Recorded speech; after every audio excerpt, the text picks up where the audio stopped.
Hey, what's up, guys? It's the Sports Blitz here, and we're back with another NFL Mock the Mock. Today, we're taking a look at CBS Sports analyst Ryan Wilson. I've reacted to his mock drafts a couple times. I think I already have two on the channel here, and let's be honest, I'm not a fan of them. Okay, I don't think his mock drafts are very good, to be honest, but hey, at the very least, if this one's not good, at least it'll give us something to laugh about. So let's go ahead and get on into it. Decided to do this. I heard my neighbors being pretty loud, so I decided to jump on and be loud too. Why not? So let's go ahead and get on into it. So with the number one overall pick, he has the Jags taking a Kemakwonu. And really, I don't really disagree with it. I think you can make an argument for him or Evan Neal as the best lineman in this draft. The dude's just an absolute beast. I think he's by far the best run blocking lineman. And really, he could be a really, really good pass blocker as well. We just didn't get much of a serving size of that. He just didn't do a whole lot of pass blocking at NC State. So there's the reason for that. But I don't disagree with this pick. I think he's going to be a stud, so I like it. Then the Lions take Aiden Hutchinson, another one I fully agree with. I think if the Jags don't take him, the Lions do. I think it's pretty much inevitable. Then the Texans take Kyle Hamilton. I would personally think they would prefer Evan Neal over Kyle Hamilton, just because they need offensive line help, and Evan Neal is, I don't want to say a surefire prospect, but he's a pretty promising prospect. Okay, I think he's a pretty promising prospect. That's a lot of P's in there, but yeah, I think it's a solid pick. Kyle Hamilton is, I think, gonna be a really good player. I just think there's other guys that would be better here. But then the Jags take Kayvon Thibodeau. Another one I don't disagree with. I think they very well could take him right here. I think they do take edge. Okay. I have recently been making the argument for Jermaine Johnson. I think he now I haven't seen really any interviews with Kayvon Thibodeau, but it sounds like a lot of people around the league are concerned with his off the field personality. And I don't know how true that is. It's just rumors floating around. I can only take it that, what it is, because it's a rumor. That's all it is. But I don't think he's quite as bursty or twitchy off the edge like Jermaine Johnson is. I think Jermaine Johnson, he honestly might be my number 2 edge in this class now. I think I like him more than Kayvon, but again, I think Kayvon's a promising prospect. There's a lot of good edges in this class, so I wouldn't be mad if the Jets ended up taking Kayvon. So number 5, the Giants, end up getting Evan Neal. If they can end up landing him, that's an absolute home run for them. Good job for the Giants there. I like it. Then the Panthers take Charles Cross. I'm going to tell you why I disagree with this one. Okay? So the reason that I disagree with this is Panthers really need some offensive line help. Okay? They really do. But I think they're going to give Brady Christensen a shot. Okay? Taylor Moton, he's a good right tackle. I don't think they really need to worry about that there.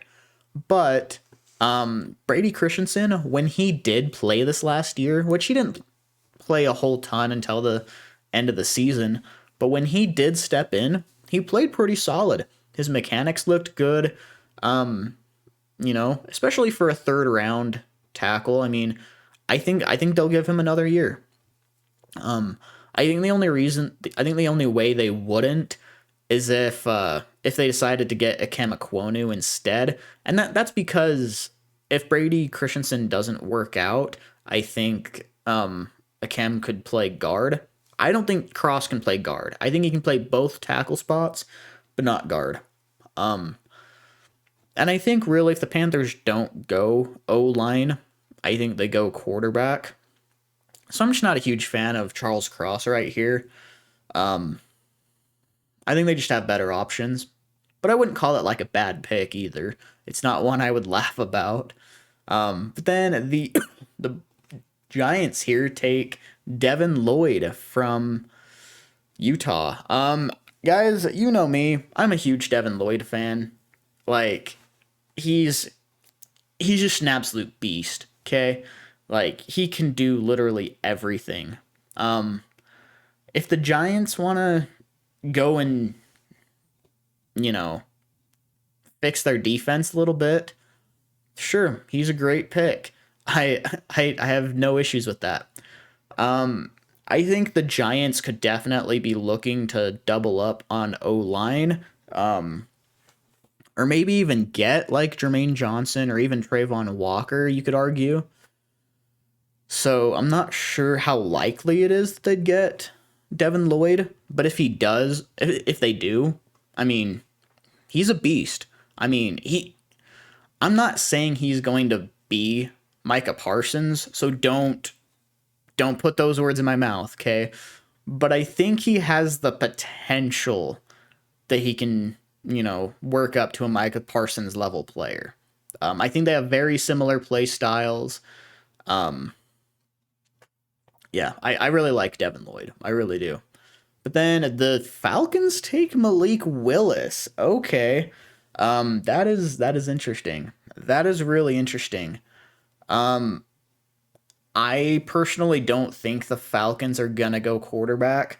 I think they have many other things they want to and need to worry about. One of those being edge, another being, a second corner to help out AJ Terrell. I mean, hell, if Kyle Hamilton were to be on the board right here, a guy like him, I just don't see them going quarterback. If they do, Malik Willis is going to be an absolute stud, and really, that'd terrify me as a Panthers fan. Just saying. But then the Broncos here go Ahmad Gardner. I kind of like it, actually. I mean, if they're trying to get younger as a defense, pair him up with Patrick Surtain. I mean, I kind of like that. Especially like in a tough division where you've got a lot of good receivers and a lot of good quarterbacks, to be honest. I mean, I like that. That's a good pick. I like it. Then the Jets here take Derrick Stingley. And I'm not mad about it. I mean, I think Derrick Stingley is going to be a stud. The Jets need some secondary help. I really expect them to be active in the free agency market for corner. I could really see them going after a receiver like Traylon Burks right here. You could even argue maybe Drake London, because I would expect them to maybe go for like a bigger receiver, like one of those two. Or, I mean, you could even argue maybe like a Tyler Linderbaum, to be honest. So there's options here, but I'm not mad about the pick. Again, there's a lot of these that like aren't necessarily the first thing I would pick for these teams, but they're not ones that are bad picks. The only one so far that I, would say is interesting so far is definitely the Falcons taking Malik Willis. I don't think that's going to happen. But then the Washington Commanders take Garrett Wilson. I kind of like that. I'm not sure if they're really going to have this pick because, they're really active and wanting to get a new quarterback. And even if they can't get, one of the big name guys like Deshaun Watson or Russell Wilson, Aaron Rodgers, whatever, who knows? They may go quarterback here. But, I mean, if they don't, like, Garrett Wilson's a good player. Like, I like the pick. So, Then the Vikings going Treylon Burks. I don't like this one, to be honest. Treylon Burks is my number one receiver. He is. I like Burks a lot. But, I mean, you already have Justin Jefferson and Adam Thielen. Um, I mean, there's other options, okay? There really is. Um, yeah, I'm not a big fan of that one. Then the Browns finally take my guy Jermaine Johnson. Guys, again, if you aren't familiar with Jermaine Johnson, please go watch some of his film. He is an absolute beast. And like, yeah, Jadeveon Clowney had a solid year. I mean, he was top 20 in pressures, which is a really underrated stat. I mean, pressures are, you know, I wouldn't say quite as effective as sacks, but they they help just about as much as a sack. Um, but I think Jermaine Johnson can help him even more than that, and he's not gonna cost 20 million a year you know like Jadeveon Clowney's likely gonna ask. I think he's always trying to get overpaid, and I don't think teams are gonna do that this year. So I like the pick a lot. Then the Ravens get Kenyon Green. I've been saying I think they want to get a more powerful physical offensive line. They could very well do that. I like the pick. I've actually had Kenyon Green going to the Ravens in a couple of my mock drafts. And then the Eagles, I've been saying before, like, Devin Lloyd to the Eagles is a perfect fit. Like, I love the idea. If Devin Lloyd's already gone, which in this case he is, Nakobe Dean is a really good fit too. He's my number 2 linebacker. I really like it. Not mad about that pick at all. But then they go David Ajabo. That's an interesting pick. They do want to get younger at the edge position, get younger on the D line in general, I think. So I like that pick as well. Then the Chargers go Trayvon Walker. I like this pick because Walker can actually play inside or outside. He is kind of more of an edge rusher, to be honest, but he can definitely slide inside if needed. He's kind of like he's almost like a Cam Hayward type of player. Um, can definitely play whichever position. And really, since losing Melvin Ingram, that D line really needs it. So I like it. I like it a lot. Um, this one I'm not a fan of. Saints going Kenny Pickett. Um, I think they should and will give Jameis Winston another shot. I thought he played pretty solid considering what he was really given. He didn't really get a lot of help this last year. So I think they need to go wide receiver and help him out, honestly. All right, so next pick here, we got the Eagles taking Trent McDuffie. I like McDuffie. There are a lot of really, really good corners in this class, and I mean like quality starters in the NFL. Like, I strongly believe that, Ahmad Gardner, Derrick Stingley, Andrew Booth, Kyrie Lam, Roger McCreary, Trent McDuffie, even Kyler Gordon. I really believe all of these guys are going to be quality starting corners in the NFL. So you really can't go wrong with any of them. That said, out of my cornerback rankings, I would put Trent McDuffie at number 6.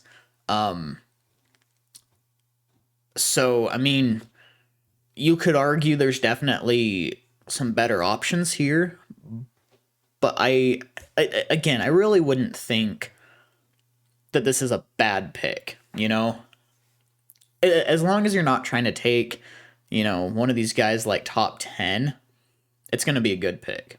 So, then the Steelers taking Matt Corral. I personally am higher on Sam Howell. I'll be honest, with the Senior Bowl and everything, guys like Malik Malik Willis, Kenny Pickett, and Sam Howell all rose on my board quite a bit. And that kind of caused Matt Corral to fall quite a bit on mine. I'll be honest, I'm not high on Desmond Ridder either. But if Sam Howell is here, I think the Steelers have got to take him. Just personal opinion right here. But 21, Patriots taking Drake London. I really like that pick a lot. I think he'd be an awesome weapon for Mac Jones. Give him another, good red zone threat. Because really, I feel like right now, all he really has as a red zone threat is Hunter Henry. So throw Drake London in there, and Mac Jones, I think, starts getting a lot more productive. So then the Raiders take Andrew Booth. I like it. Raiders need a corner. I like Andrew Booth. Makes plenty of sense. Then the Cardinals take Zion Johnson. Wow, that's kind of surprising. There's still a few really good corners left on the board. Like I said, Kyrie Lam, he's not getting the credit he deserves. I'm a really big fan of Kyrie Lam.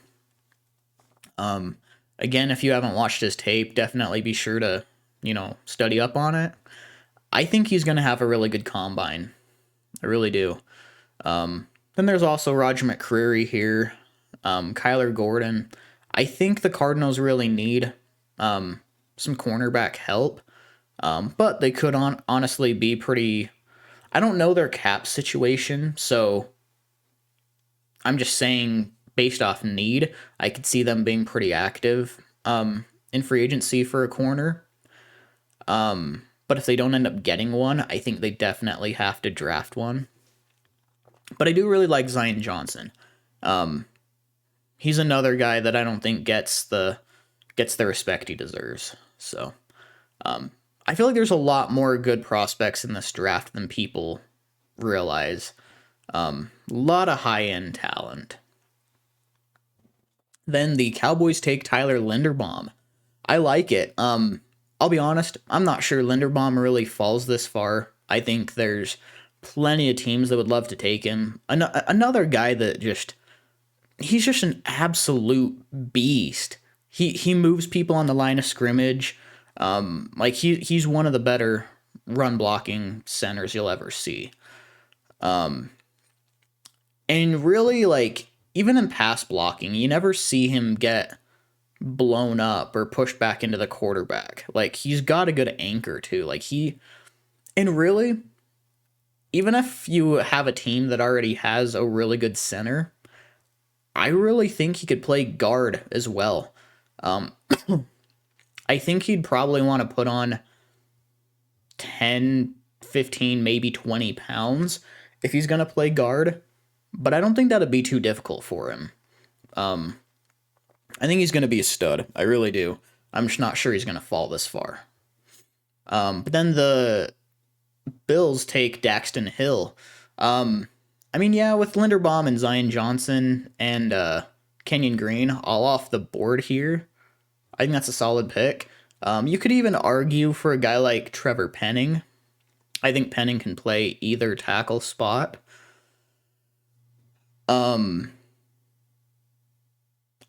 I kind of feel like the Bills would be more likely to get a corner than a safety, though, because, let's be real, Micah Hyde and Jordan Poyer were, I'm not even going to say I'm going to say they were the best safety duo in the league this last year.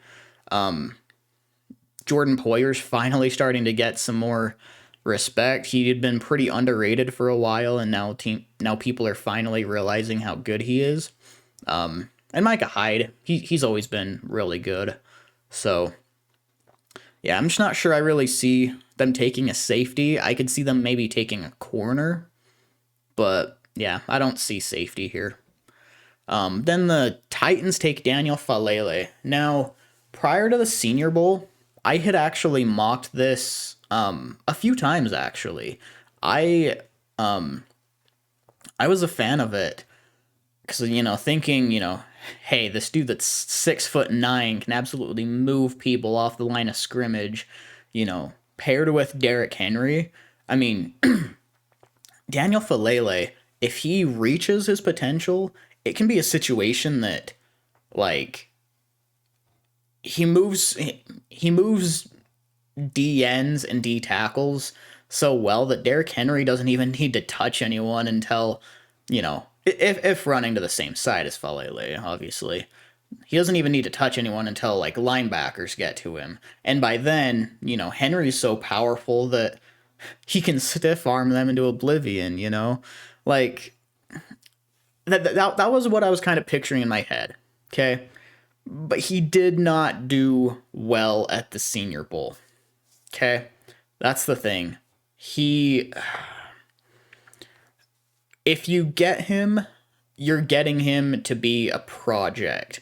You're going to need it to coach him up, help his mechanics, help his footwork, help his quickness, especially where in the league a lot of teams are moving towards having faster edge rushers rather than power edge rushers.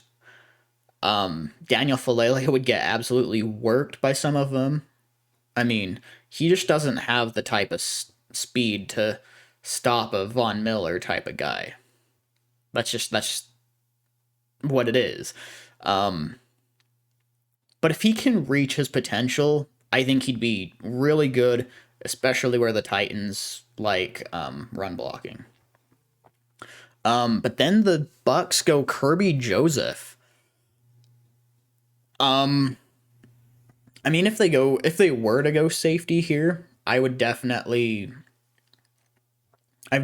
prefer Jaquan Brisker. I think he's definitely a better safety. But I think the Bucks are more likely to go corner, receiver, or honestly, call me crazy here.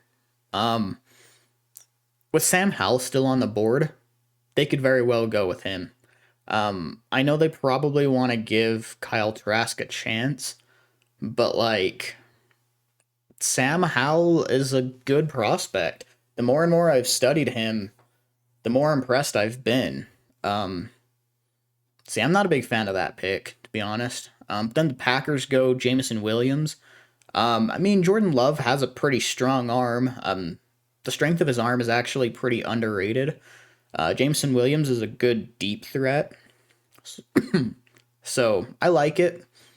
But really, I think they would need more of a big body contested catch receiver here instead. I'm trying to remember. I don't think that Treylon Burks has been taken. Or wait, no. He went at number 12 to the Vikings. So yeah, I guess considering who's still on the board here, Jamison Williams is a good pick. I'm not mad about that at all.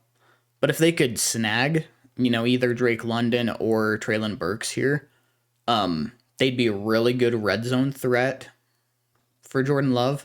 All I'm going to say is, like, and okay, I don't know if Aaron Rodgers is coming back. I heard rumors today that they're working on a small short-term deal, maybe like a 1-year thing. I don't know how true that is. But if they plan to go into this next year with Jordan Love instead, I mean, you got to give him as much help as you can. The offensive line is really good. Give him some more weapons, because Devontae Adams is probably leaving unless Aaron Rodgers stays. So, give him a weapon. I think it's a good pick. But then the Dolphins take Trevor Penning. I don't think he falls this far. I think teams really like his aggressiveness, and, I think even the combine is going to raise his stock even more. So I don't see him falling this far. If he does, that's a steal for the Dolphins. Then the Chiefs take George Karlaftis. Again, I'm not sure if he falls this far, but if he does, steal for the Chiefs. I like it. Bengals get Bernard Raymond. I have explained this multiple times on my channel. I've had them taking Bernard Raymond multiple times. I think he's the best remaining guy, especially the best fit for them.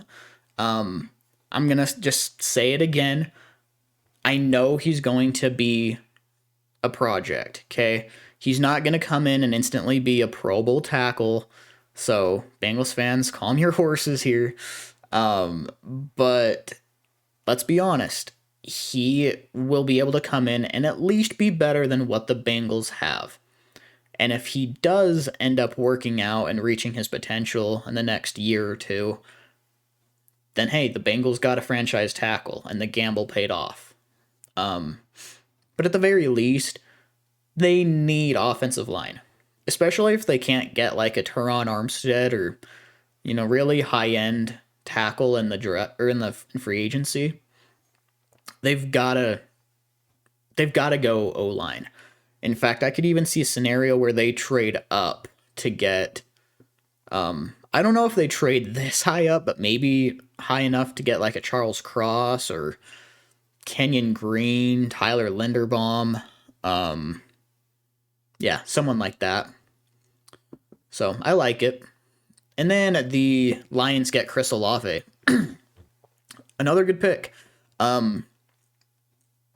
I feel like Dan Campbell likes Jared Goff. I really do. I think they work well together. Dan Campbell has a really good relationship with all his players, and Jared Goff is he's kind of more of a quieter guy, but he works hard, and I think that's what Dan Campbell likes. I think they work well together. So give him a good weapon there. Build the rest of the roster before getting a quarterback. So that when a new quarterback does come in, he has the best chance possible to succeed. So, yeah, I like it. Good pick. I'll be honest here. Overall, this was definitely one of Ryan Wilson's better mock drafts. I have done, like I said, multiple mocks on him, and they were pretty terrible. This is one of his better ones. I'm kind of surprised. This is definitely one that, really isn't bad at all. There's a couple picks in there that I question, but overall it's really not bad. So, yeah. But yeah, guys, make sure to smash that like button and subscribe. Let me know what you thought of this mock draft in the comment section below. And I will see you next time. Later.